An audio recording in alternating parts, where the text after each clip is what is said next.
Morning class 11। हम present perfect tense का अगला स्टेप कर रहे हैं। प्रेजेंट परफेक्ट टेंस, इसका अगला step negative sentence. Negative sentence, कल हमने इसके अफर्मेटिव सेंटेंस के बारे में बात की थी, आज हम इसके नेगेटिव सेंटेंस के बारे में बात कर रहे हैं। सबसे पहले आपको इसकी पहचान लिखनी है, जैसे कि वाक्यों में नहीं शब्द लिखा हुआ होता है, ये इसकी मेन पहचान है। और इसके अंत में जैसे चुका है, चुकी है, चुके हैं, चुका हूं और चुकी हूं, या वो मैंने आपको बताया था कि आ है या ई है या ए है आदि ये चीज दी हुई होती है, ठीक है ना। उसके बाद में इसके अंदर हेल्पिंग वर्ब जो है, हेल्पिंग वर्ब्स जैसे हैज या हैव आ जाता है और साथ में क्या लगता है, वर्ब की थर्ड फॉर्म आ जाती है, ये चीज देखना है। लेकिन अब इसमें क्या करना है, ये नेगेटिव सेंटेंस है तो हैज या हैव के बाद नॉट लगाना होगा और नॉट के बाद में ये वर्ब की थर्ड फॉर्म आएगी, ये बात आपको ध्यान रखनी है। और इसकी टाइम एक्सप्रेसिंग एडवर्ब जो है वो already I have told you and but today once I want to again about the time expressing adverb, जैसे कि इसमें yet आ जाता है, since या for आ जाता है, या recently आ जाता है, so far आ जाता है ना, just आ जाता है, और जैसे कि already आ जाता है। ये चीजें जो है वो इसके अंदर टाइम एक्सप्रेसिंग एडवर्ब जो है वो प्रेजेंट परफेक्ट टेंस की होती है। अब जैसे कि सबसे पहले हमने एक क्वेश्चन रखा कि मैंने अभी तक खाना नहीं खाया है। अब इसके अंदर देखो नहीं आ गया और या है या आ है, जो भी है वो प्रेजेंट परफेक्ट टेंस के अंदर होता है, तो इसका आप विशेष ध्यान रखेंगे। मैंने आई आया है और आई के साथ में हम कौन सी हेल्पिंग वर्ब लगाते हैं, हैव लगाते हैं। अब नहीं आया है तो वो नॉट जो है हैव के बाद आ जाएगा, तो ये हो गया। अब वर्ब की थर्ड फॉर्म, अब वर्ब है इसके अंदर खाया यानी ईट। ईट की देखो कौन कौन सी फॉर्म्स होती है, ईट होता है ईट, सेकंड फॉर्म होता है एट, थर्ड फॉर्म होता है इसका ईटन, फिर चौथी फॉर्म होती है इसका आईएनजी फॉर्म जो कि क्या हो जाता है ईटिंग, और फिफ्थ फॉर्म कौन सी हो जाती है इसकी ईट्स, ये फिफ्थ फॉर्म होती है। ये इसकी फर्स्ट फॉर्म, ये इसकी सेकंड फॉर्म, ये इसकी थर्ड फॉर्म, ये इसकी फोर्थ फॉर्म और ये इसकी कौन सी फॉर्म हो गई, फिफ्थ फॉर्म हो गई है, तो ये इसके साथ में। और देखो इसमें थर्ड फॉर्म लगानी है, तो ईट का थर्ड फॉर्म क्या होता है eaten. I have not eaten, मैंने नहीं खाया है, क्या नहीं खाया है, खाना, फूड, कब, अभी तक, तो अभी तक के लिए किसका प्रयोग हो जाएगा, यट का प्रयोग हो जाएगा। किसका प्रयोग हो जाएगा, यट का। जैसे हमने उन्हें टेलीफोन नहीं किया है, नहीं किया है हमने। वी के साथ हैव आ जाएगा, वी हैव नॉट, अब टेलीफोन करना है टेलीफोन हो जाएगा, तो ये हो जाएगा टेलीफोन देम और फुल स्टॉप डाल दीजिए, ठीक है। ये इसका नेगेटिव सेंटेंस हो गया, इसको आप अपनी नोटबुक के अंदर इसको नोट करें। इसके बाद में क्या होता है, इंट्रोगेटिव सेंटेंस आता है। कौन सा सेंटेंस आता है, इंट्रोगेटिव सेंटेंस आता है इसका।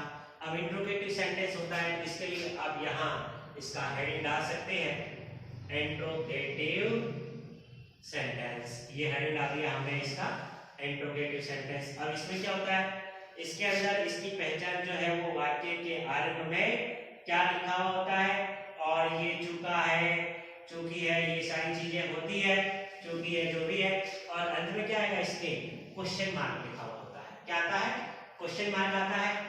तो फिर इसका स्ट्रक्चर क्या बनेगा, जैसे कि इसमें स्ट्रक्चर मैंने बताया नहीं था आपको, कोई बात नहीं।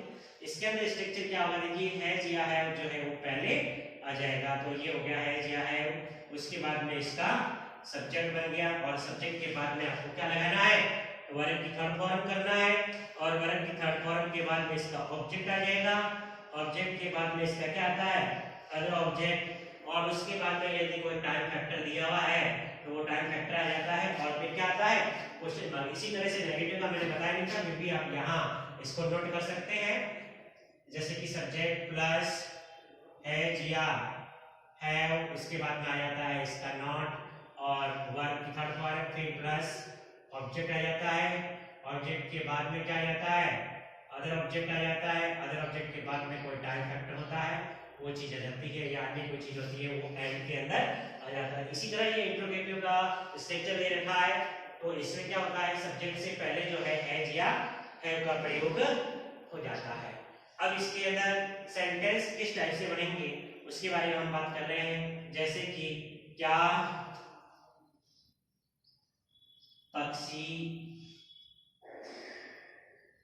आकाश में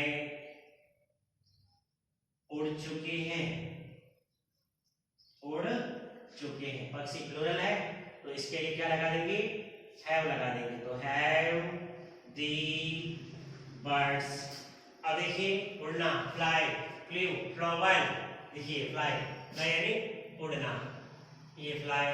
सेकंड फॉर्म क्या होगा इसका, फ्लू हो जाएगा, और थर्ड फॉर्म क्या होगा इसका, फ्लावर होगा, तो इधर क्या आ जाएगा, फ्लावर। तो have the birds flower, have the birds flower in the sky, ये चीज यहाँ आपका क्लियर हो गया, ठीक है।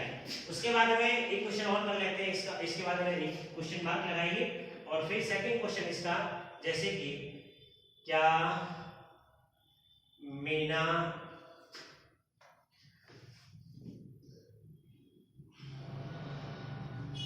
अपने कपड़े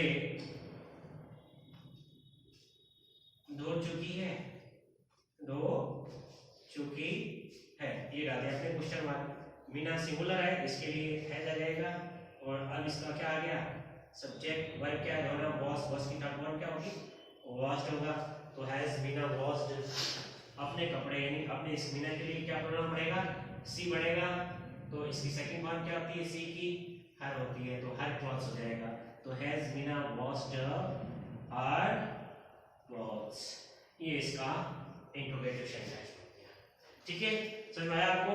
अब देखिए इसका इंट्रोगेटिव सेंटेंस यदि कंप्लीट हो गया आपका, तो मैं इसके अगले स्टेप के बारे में बताता हूँ, एक इसका इंट्रोगेटिव एंड नेगेटिव सेंटेंस जो है वो किस टाइप से बनता है वो हम इधर कर लेते हैं।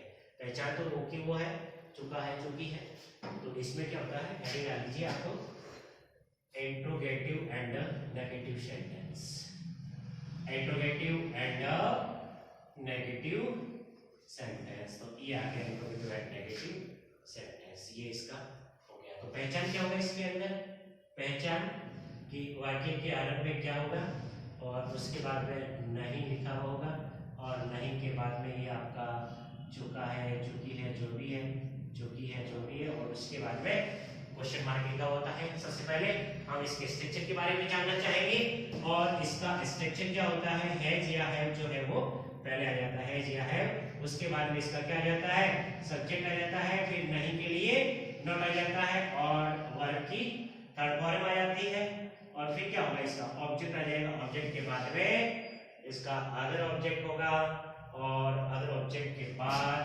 प्लस टाइम होगा, और after the time you have to write the question mark. Okay, clear? Any doubt? No doubt. Okay, पहला क्वेश्चन देखिए, जैसे क्या उन्होंने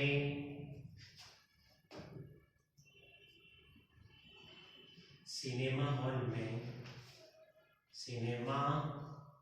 हॉल में एक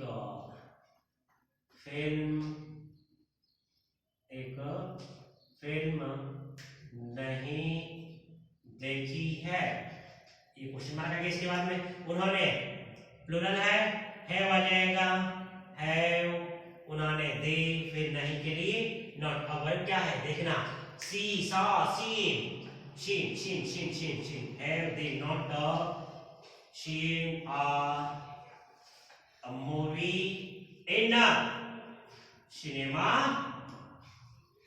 hall, और उसके बाद में आप क्या डाल दीजिए क्वेश्चन। ओके, अब हम और नेक्स्ट बात कर रहे हैं।